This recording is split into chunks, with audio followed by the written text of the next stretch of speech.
What's up, YouTube land? Xeno Gaming here, and welcome back to episode number 17. Okay, I need your attention. The tech regulations are changing. There's a risk some of our hard work will be undone, so we need to mitigate it. As soon as you can, I want you to look at the developments we have and tell us what areas you want to invest in protecting. I got interrupted there, but it's an important interruption. But anyway, I should have fixed my editing there a bit better. But anyway, welcome back to episode number 17 of my F1 2021 My Team. And as Ben says, we have a change in regulations, but also he's given us an email here, and you can see Honda have brought in some updates on the engine, and that's going to really help. We've also got a tyre wear update this weekend. We've had an electrical durability upgrade fail. That's fine, but as Ben said, new regulations, and I had to see what it was, and it's on the powertrain as well. So myself and Honda, we have to work together here to adapt these parts. 6 weeks remaining, you know, they're all at risk. But luckily for us, we only have to adapt 6 parts. It's all on the engine, and we should be able to adapt all of these pretty much very quickly. And we got some resource we can adapt. Some parts are more expensive than others, obviously. And but I should definitely be able to adapt all of these parts. There's 4 parts in the power, 1 part in ERS, and then there's 1 part for fuel efficiency, so that shouldn't be an issue. And I prioritised the engine ones first, but it really didn't matter anyway. So anyway, we've got the Brazilian Grand Prix this weekend, and we're going to jump straight into that. Here is qualifying, and we're going to start here in Q1, and I'm on the medium compound tyre, yes. And the reason I'm on the medium compound tyre is because I felt so good about the car in practice with my pace that I had a top 10 and I think it was FP2, and I was really good about my pace. And knowing that I don't need these medium tyres in the race, it's a one-stop race here in Brazil, so I decided to use them here in Q1.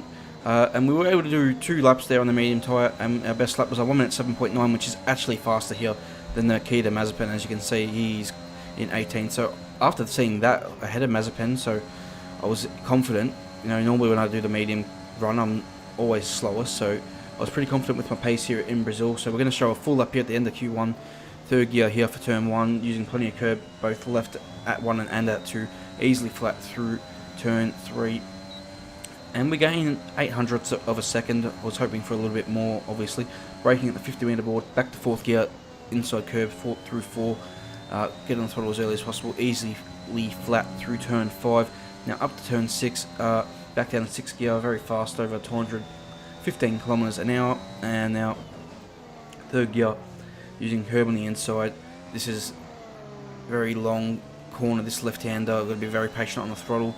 And then this is the slowest corner of the track in my opinion.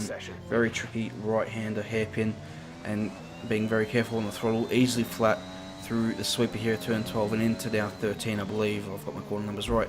4th gear, using all the curb, well, not all of it, but some of it, and powering out, using all the curb there for sure for whatever reason. Not necessary, but 8 tenths faster than our medium lap time, and it's a 7 flat, a 7-0. And I wasn't happy. We can see we're only 14th there. Now, wasn't fully happy with that lap. And then we make it through to Q2. That's the question. You can see Raikkonen there in 14th. Ocon's got a penalty for whatever reason. Stroll 15th. And yes, we do make it through to Q2 just by 5/100ths of a second in 16th place. Giovinazzi very unlucky to miss out there. He qualifies 17th. Russell 18th. Schumacher 19th. Latifi in 20th, Lundgaard, and then Mazepin. Now Lundgaard half a second off me here in qualifying. Disappointed with that from Lundgaard. I need him to at least be above the Williams and the Haas cars at this stage, and he just can't deliver. He's on the back row pretty much every time. So yeah, Ocon now though, 5th place grid penalty, and I was confused at what he's got a penalty for in this session. So we're going to have a look here at the race director and see what's happened to Esteban. And he's had an illegal block somewhere around the track, so that's unfortunate for him. As we now move on to Q2, and we're using our second set of soft tyres, brand new, for our first lap here in Q2. And we do a 1:07.4, which is 4 tenths slower than our Q1 lap. So really bad lap there, really poor. And now we got the next set of tyres here. to see what we can do, and we can see we're improving. We're improving by 3.5 tenths. Not the best exit there compared to our last lap. 3 tenths up as Bottas now goes fastest, and I don't think this is going to be good enough for Q2 this lap, unfortunately. So we come across the line and it's a 7-1. I was hoping for Q2 here this afternoon after the practice form, but unfortunately it just isn't the case with the 2 Mercedes, Red Bulls, McLarens, the 2 Ferraris, and the 2 Alpha Tauris all making it through the Q2, with Alonso and Ocon being knocked out in 11th and 12th. Very close between Fernando and Yuki. But then, yeah, Vettel, Stroll, Raikkonen, and myself. So, yeah, disappointed to not even get into the 6s there, not to improve on my Q1 lap especially. But anyway, it is what it is, and we'll now move into the race. So I'll give it to Crofty, and he'll break it down. Welcome along then to the place where heroes and history are made. It's where the 2008 title was decided in the final corner. And it's the place, a year later, that Jenson Button stormed through from 14th on the grid to claim his one and only Drivers' Championship. It's Interlagos, and it's time for the Brazilian Grand Prix. Interlagos, always a very special race here in Brazil. It's a 2.7-mile circuit with 9 lefts and 6 rights for a total of 15 corners. The fastest lap today should have an average speed of around 135 miles per hour, if, of course, the weather stays dry until the end of the Grand Prix. Anthony Davidson joins me once again in the commentary box, and it's fantastic to have you with us here today, but I'm curious, as a man with experience out on the track, how do you stop those pre-race nerves from becoming overwhelming when you're lining up on the grid? Well, from the moment qualifying's over, you start to feel the adrenaline in your body build up and the buzz in your stomach as you anticipate the run down into turn 1. It's all a bit like going into battle, and the unknown situation makes you nervous. Those pre-race nerves are a good thing. The day you don't have them means that you don't care anymore. And of course, you have to make sure that all the procedures are second nature to you, so that they're not taking up too much of your capacity. Off the back of a fantastic qualifying session, it's time to see how our starting grid looks for today's race. Good job yesterday from Valtteri Bottas. The Finn starts from pole position, and Lewis Hamilton completes the front row. Moving on to the rest of the grid, we have Norris, Verstappen, Daniel Ricciardo, and Perez, Fernando Alonso, Vettel, Stroll, and Pierre Gasly. They'll be starting further back after an earlier grid penalty. Raikkonen, Tsunoda, Jackson, and Giovinazzi, Russell, Sainz, Nikita Mazepin, and Mick Schumacher, Latifi, Leclerc, Lundgaard. They've taken a grid penalty, and Esteban Ocon rounds off the grid. And with lights out just moments away, it's time to go down to the track. Welcome everybody to the Brazilian Grand Prix, and here today we are going to be doing our one-stop soft to medium compound tyre. Pretty straightforward one, and I wasn't sure how many laps of fuel to put in because I didn't really test it when I normally do in practice, so kind of a bit blind and took some out, but yeah, didn't go too risky on that front.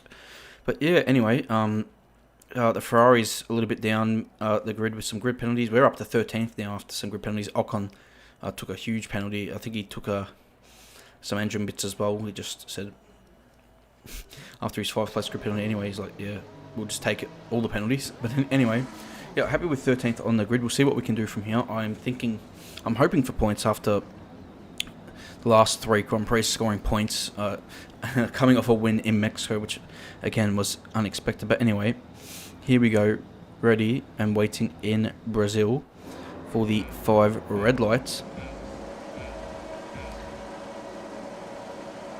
And let's go here for the Brazilian Grand Prix. We get a good start compared to Kimi Raikkonen, but there's just nowhere to go there. Tsunoda's up the inside. I looked down the inside as well, but we got a Williams, that's Russell, on our inside with nowhere to go. So we're side by side with George, and we're able to get ahead of him and keep our 13th position.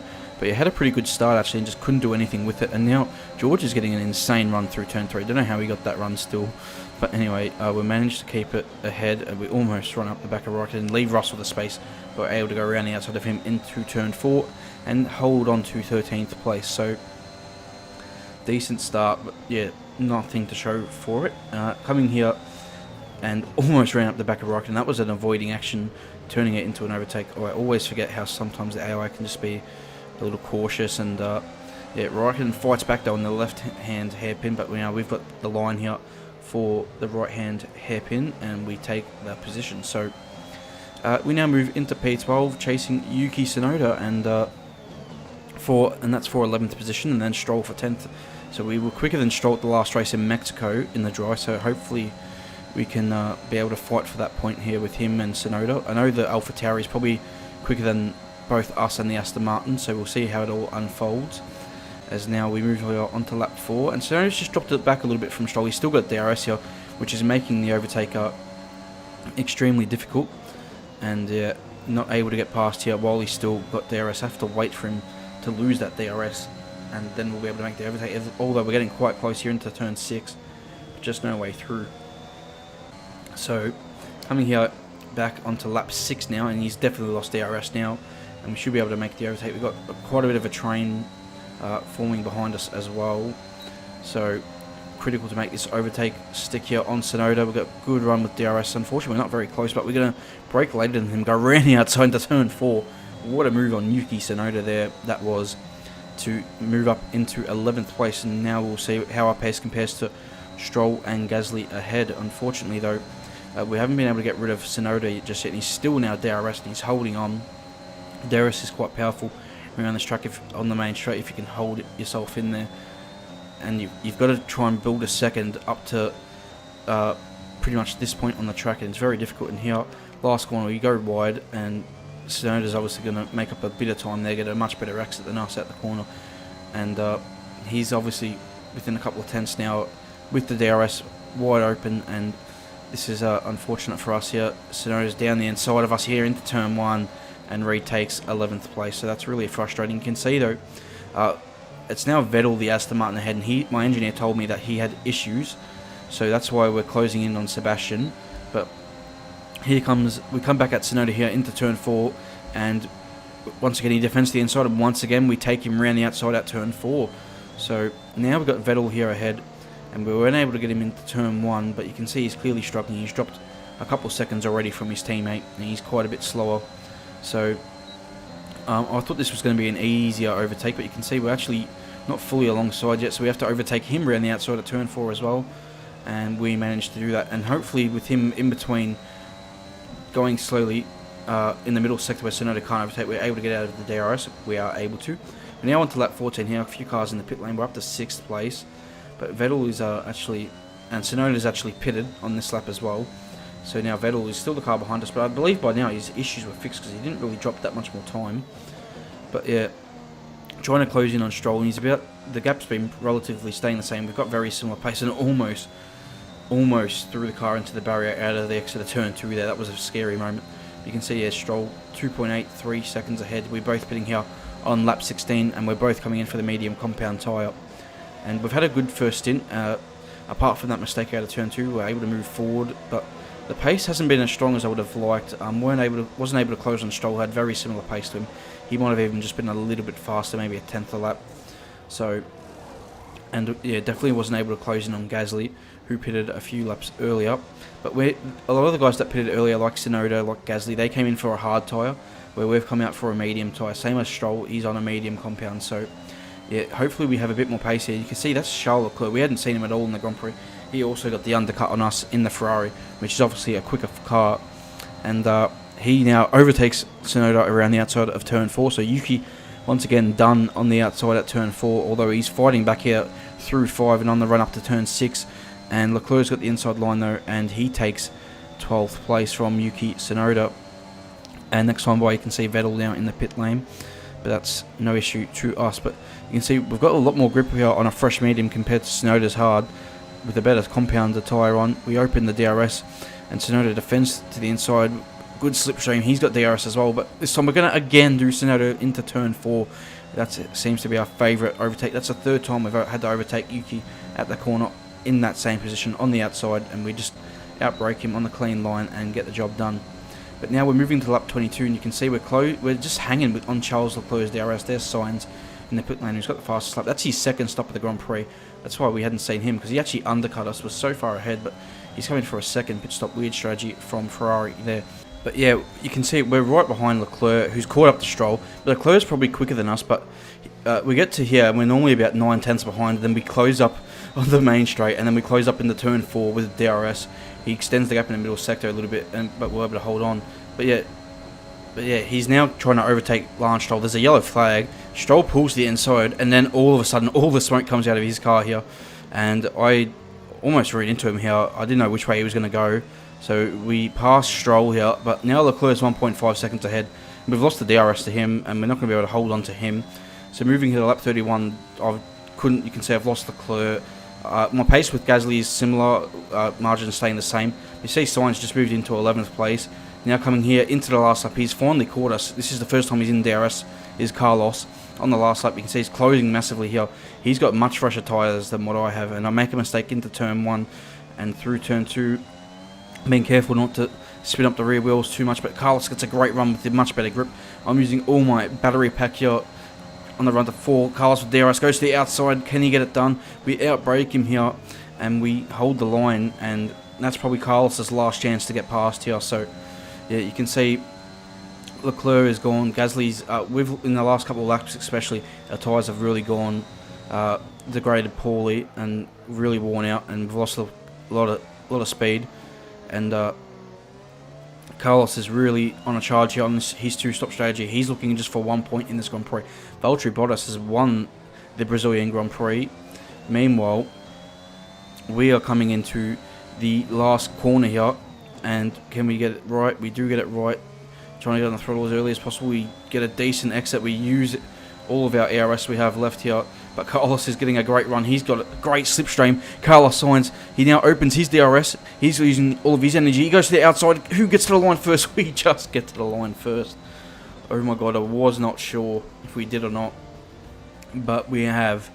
And that was a close call with Carlos Sainz there at the end. We'll give it to Crofty for a race breakdown. That's a spectacular victory then, and with it, the championship is secure. It's been a magnificent season, and they thoroughly deserve the cheers of the crowd here today.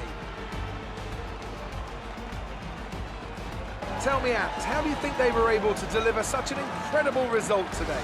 I think that smart tyre management on track and very smooth driving definitely assisted in their victory today. That combination meant they got the absolute maximum out of their tyres at all times. And I can see the drivers starting to approach the podium for the victory celebrations. A real team victory today. Everybody played their part. Congratulations then to Mercedes, your race winners today.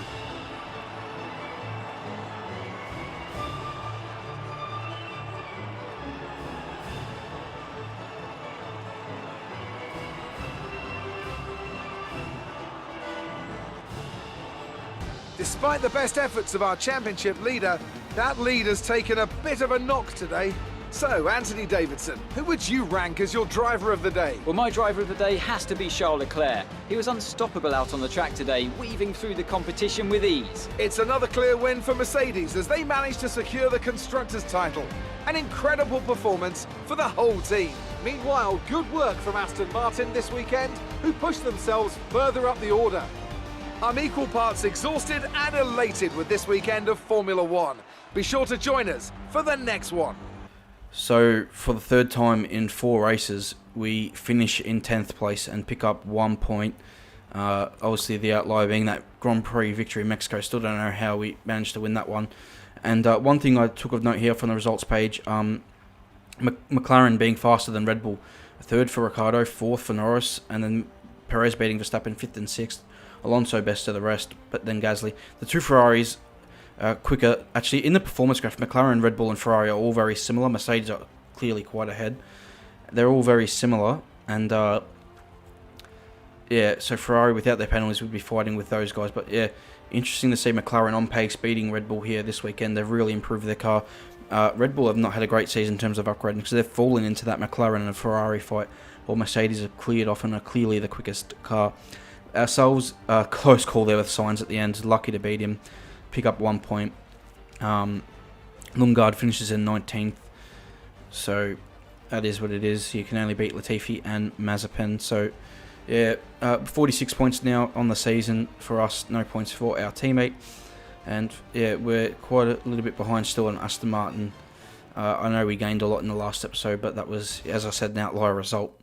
So, yeah, decent weekend. I think the car just isn't quite good enough for regular points, like better point scores. I think 10th is pretty much the best I can maximise, it seems, on a weekend at the minute. Again, that outlier in Mexico, a bit of a different story. So, yeah, definitely gonna have to still find ways to upgrade this car. Hopefully with these regulation changes and us not losing anything from our car, maybe the other teams haven't managed that as well, and but we've already got the third best power unit according to the graphic on the grid, so we had to renew our sponsorship there. So yeah, definitely need just to work on the chassis of the car and the aerodynamics to really push us up the grid next season. But you can see here, we're going to adapt our fourth part here which is all the power parts adapted, and now we're going to adapt the ERS part. So we've got 2 fuel parts now to adapt, which will be quite simple to do. And yeah, 1 more part to adapt now, and we will be in the clear. And that's only a couple extra 100 resource points, which we will gain now, and we'll be able to adapt. So all the parts adapted. So anyway, next one is a big one. It's my home race, Australian Grand Prix. Without issue. They'll be on the car, ready for the next race. Okay, thank you. But yeah, real life just went, and it was an incredible experience. So hopefully we can turn that incredible experience into a race victory, or not a race victory, a really good result in Melbourne. It's really weird this being the second last race of the season, but it is what it is. If you guys enjoyed this video, please leave a like on it if you did enjoy it.